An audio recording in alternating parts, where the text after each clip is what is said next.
अहबाब ज़ीवकार रमज़ान शरीफ में बहुत सारे मसाइल का सामना रहता है। आज एक दोस्त ने सवाल पूछा है कि रोज़े की हालत में ब्लड प्रेशर और शुगर वगैरह चेक करवाने के लिए जो खून लेबॉर्ट्री वालों को दिया जाता है, क्या वो देना जायज़ है और अपनी बीमारी की तशख़ीस करवाना जायज़ है? तो इसका जवाब ये है कि बिल्कुल आप खून दे सकते हैं और अपनी बीमारी की तशख़ीस करवा सकते हैं। और बाज़ लोगों का ये ख़्याल है कि शायद खून निकले तो रोज़ा टूट जाता है, जबकि ऐसी बात नहीं। मिसवाक करते हुए अगर मुंह से खून आए तो उससे भी रोज़ा नहीं टूटता। हाँ, इस बात का लिहाज रहे कि वो हलक से नीचे ना उतरे। अगर मुंह में से खून निकल आए, आपने बाहर थूक दिया है, तो बिल्कुल उसके साथ रोज़ा नहीं टूटेगा।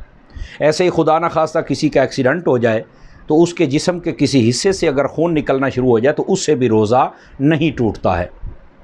दूसरा सवाल उन्होंने ये पूछा है कि रोज़े की हालत में किसी मरीज़ को खून देना कैसा है, जबकि उसे उसकी शदीद ज़रूरत भी हो। तो इसका जवाब ये है कि बिल्कुल खून दिया जा सकता है, लेकिन उलमा फरमाते हैं कि इसमें इस बात का लिहाज रखना ज़रूरी है कि आपको इस बात का इत्मीनान होना चाहिए कि रोज़ा आफ्तार करने तक मेरी तबीयत नहीं बिगड़ेगी, और अगर आपको तबीयत बिगड़ने या कमज़ोरी का ख़दशा हो तो फिर आप खून नहीं दे सकते। बिलखुसूस इस रमज़ान शरीफ के अंदर तो ये एहतमाम ज़रूर करें, चूँकि कोरोना जैसी वबा ने पूरी दुनिया को अपनी लपेट में ले रखा है, और बिलखुसूस थैलीसीमिया के मरीज़ों के जो बच्चे हैं उनको खून की अशद ज़रूरत है। लॉकडाउन की वजह से बड़ी मुश्किलात हैं, मगर फिर भी बहुत सारे दोस्त खून देते हैं।